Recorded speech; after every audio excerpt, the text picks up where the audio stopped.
Revelation 3:15 through 21. And before we actually get into that, I just want to give you a little bit of the historical background. Revelation, the first 3 chapters, there are 7 different churches that the resurrected Jesus writes letters to. And so this is a letter to one of those churches.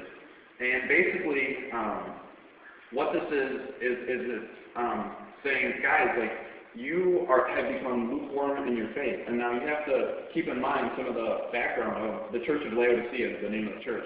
They were very wealthy because they were on these trade routes, so people were coming and going through their city all the time, and that just led them to be really, really wealthy. And they were also makers of fine wool, and so they were really known for, dressing just really spiffy. That's a Greek term, spiffy. So they were known for dressing really spiffy, and they were also known for their medical advancements. They were known for their medical eye ointments that could bring healing to the eyes. So try to keep all of that in mind. And then one other thing is that they were not known for their water. And the reason that was because they didn't have their own water source. So they actually had their water pumped in via aqueducts from about 6 miles away from hot springs.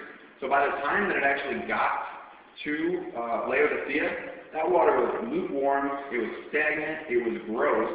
And actually, some biblical scholars will say that it had calcium carbonate deposits in it. So if you tried to drink it, you would literally vomit that water back up. So people did not go to Laodicea for their water. So I'd like to go ahead and get into the scripture, and we'll just read through the whole thing, and then we will go verse by verse. I know all the things that you do, that you are neither hot as you. So buy gold from me, gold that has been purified by the fire. Then you will be rich. Also, buy white garments for me so you will not be shamed by your nakedness. An ointment for your eyes so you will be able to see. I correct and discipline everyone I love. So be diligent and turn from your indifference. Look, I stand at the door and knock. If you hear my voice, open the door and I will come in and we will share a meal together as friends.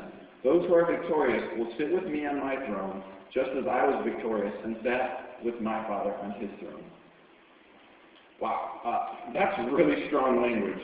I mean, the Greek word for spit, there's no really nice rendering of that word. It literally means, like, to spit out, to vomit. I mean, it's the same word used to describe when someone would try to take a drink of that water, is that word that they would use, is just spit back out. And so, I really just want to focus on the first 2 verses. I know the things that you do, that you are neither hot nor cold. I wish that you were one or the other, but since you were like lukewarm water, neither hot nor cold, I will spit you out of my mouth. So these past couple days in chapel, we've had the drama team up here, and they've actually inspired me. So I'm going to give a little demonstration to kind of show this. So here I have some ice cold water. Javier spoke on Monday. He is going to be bringing me some hot tea. And then here I have what you would define as lukewarm water. Like it was warm at one point, like I was going to use it for the tea, but then it just kind of started to cool off. So, first I have this hot tea, and, it's just, tea is really good. Especially if you're feeling sick like me, I'm a little bit nasally this morning, so, this is good to kind of clear up your system. So I'm just going to have a little sip. Yeah. That's just, like, I can feel this warming me all the way up. And this is just, absolutely warming me up. And then, right here I got the ice water, and especially for a guy like me who's been talking for a real long time, this is just refreshing. So. Hold on. Yeah, that's good. And now I have it's still a little bit warm. It's, what I would clearly define as lukewarm. Lukewarm isn't warm temperature. Think like middle of summer, you leave a water bottle in your car for like an hour and a half, and you come back, and this is, what it's like. This is what we're talking about when we say lukewarm. So I'm just going to also have a little, that's just gross. I need to wash that down or something.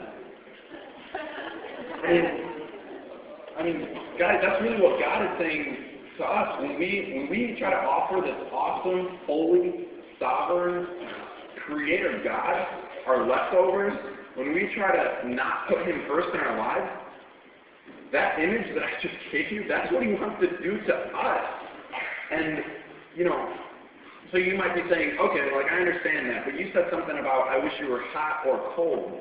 And so, are you saying that God would rather me not have a relationship with him than be stagnant in your faith? Yeah, that's what I'm saying. Because I mean, think about it this way. I'm going to try to paint this picture for you guys a little bit. I got another illustration for you guys, and you guys remember Javi, right? He came up and gave me a tea. And then, do all you guys know Tony? Tony in the balcony. Can you stand up for me, please? You guys know Tony? He's on the men's soccer team. All right. So I just need a couple faces for this illustration. So we have Javi. Now let's say Javi meets this girl, and Javi and this girl are just, you know, they become friends instantly, and they're building this relationship, and before long they start dating. So Javier and this girl are starting to date. Like, you know, that's like the beginning of the semester. So partway through the semester, you know, just schoolwork starts piling on. You know, Javi's in the playoffs for soccer, and you know, he just gets really, really busy. I mean, I'm a busy guy. So you know, and at the same time, his girlfriend gets really, really busy, and they don't really have time to hang out so much, and they kind of start to drift apart from each other. Now at the same time, Tony starts going after Javi's girl, and yeah, I mean, he's really good looking, so I wouldn't really blame her. But so Javi calls her, and she's like, hey, you want to hang out? And she's like, no, I'm really busy. Actually, I'm supposed to hang out with Tony tonight. How do you think that makes Javi feel? Tony, you get this on for something. How do you think that makes Javi feel? I mean, that kind of makes you feel trashy, doesn't it? Like, that's going to make you feel like junk.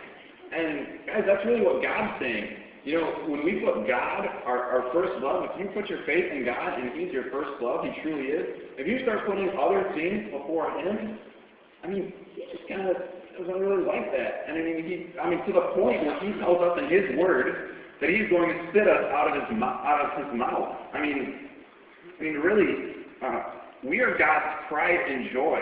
So whenever we put anything before him, yeah, we break his heart, guys. Let's take a look at verse 17 and just try to keep in mind this whole idea that we need to put God first. And verse 17 kind of tells us why.